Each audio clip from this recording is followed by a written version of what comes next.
this missile turns into a flying hacksaw, and both Russia and Ukraine use it. Ukraine just pulled a radioactive missile out of the wreckage of a Russian drone. The headlines went straight to "Dirty Bomb," or "Putin's gone nuclear," or "Russia's poisoning the battlefield." Well, they're wrong, and the truth is weirder than the clickbait. Every so often, this war coughs up something that makes you tilt your head and go, wait, who thought of that? This is one of those, because what Ukraine actually found wasn't a new terror weapon.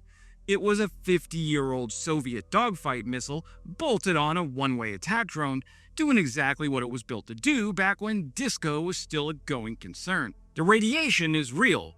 The Russia invented a radiological weapon story is not, and the part everybody's skipping, the part that actually should raise the hair on your neck, is what that missile is doing on a drone in the first place, because the thing that's supposed to hunt aircraft is now riding on the thing aircraft are supposed to hunt. But that's not why we're here. We're going to talk about the continuous rod warhead, which is a devious piece of anti-aircraft engineering. Hey friends, Wes here. 2 military branches, 1 law degree, and enough hours spent reading warhead cross-sections that my search history would make a federal agent very nervous. And I'm here to tell you, the scary part of this story isn't the part that glows, it's the part that cuts. So let's talk about how this thing actually works. What is a continuous rod warhead? Well, the missile is an R-60. NATO calls it the AA-8 Aphid. It's a small, short-range, heat-seeking air-to-air missile the Soviets fielded back in the 1970s for close-in dogfighting. Think about like a knife fight. Tiny thing, about 45 kilograms off the rail. What matters is the warhead inside of it. It's called a continuous rod warhead, and it's one of the more elegant pieces of engineering most people have never heard of. Here's the idea. A continuous rod warhead doesn't kill an aircraft by punching a hole in it.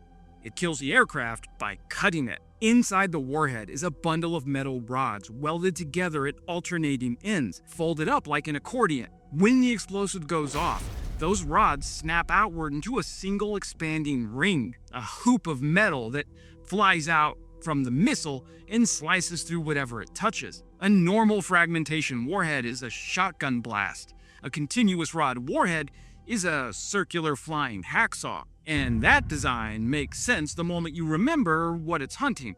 Aircraft aren't tanks. They're thin-skinned, fast-moving piles of aluminum, fuel, hydraulics, and wiring held together by physics and optimism. You don't need to blow one up. You need to break something that keeps it flying. A control surface, a fuel line, a hydraulic run, a wing spar.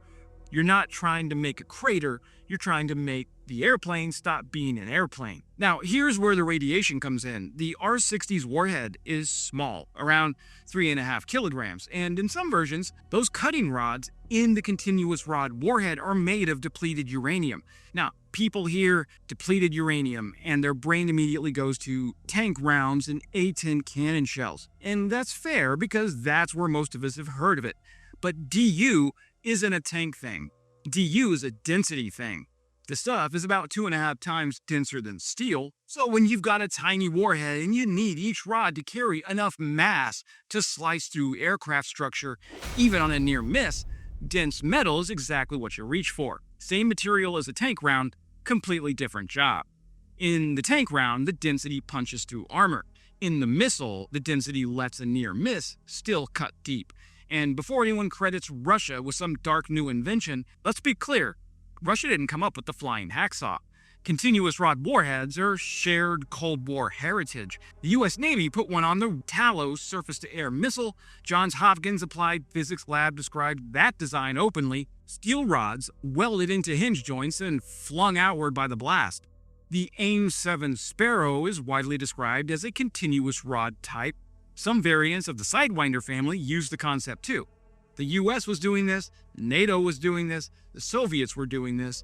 Everybody who needed to knock down an airplane with a small missile arrived at roughly the same answer, because it was a good answer. So the warhead Ukraine found isn't a 2026 Russian breakthrough. It's old Soviet hardware doing old Soviet hardware after somebody in Russia pulled it out of a Soviet depot and gave it a new ride. Now, I want to pause here because the DU part is one of those topics where I got a little bit of ground truth. When I was a young infantryman, we were told, in no uncertain terms, to stay out of the destroyed Iraqi armor rusting in the desert. Not because it might blow up, but because the depleted uranium left in and around it. Nobody was panicking, nobody was in a hazmat suit, it was just a known thing. Don't go climbing around inside of it, don't breathe in the dust, move on. That's the right mental model for this. A solid chunk of DU sitting in the dirt is a manageable hazard.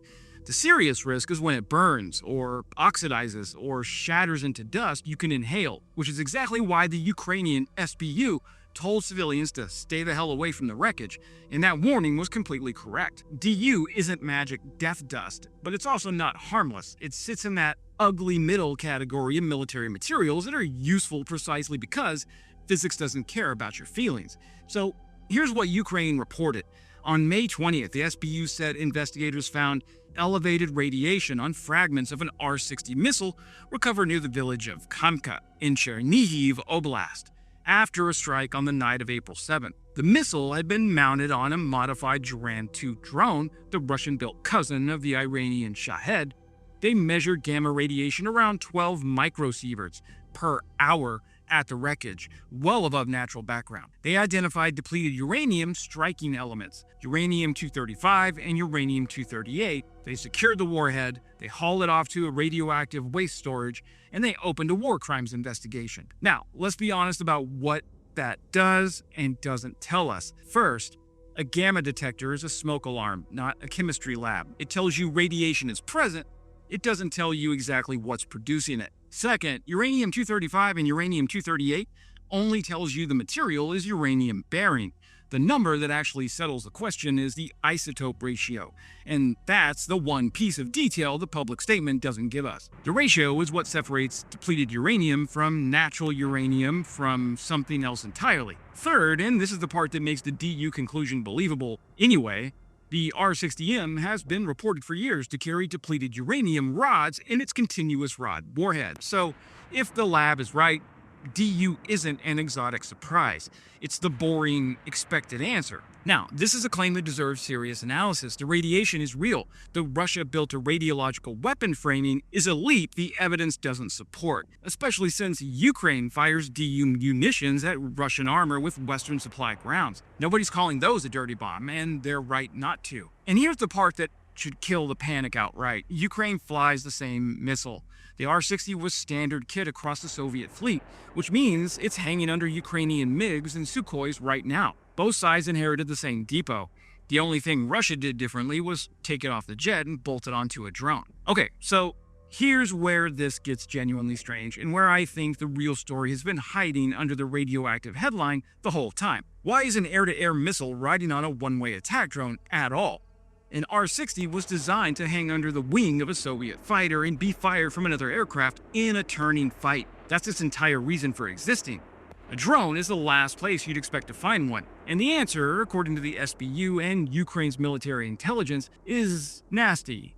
Ukraine has gotten very good at swatting down Shahed and Duran drones cheaply. Gun-armed aircraft, helicopters, interceptor drones that cost a fraction of what they're killing. That cheap defense math has been one of Ukraine's quiet wins of the past year. Russia's counter is to make the bait dangerous.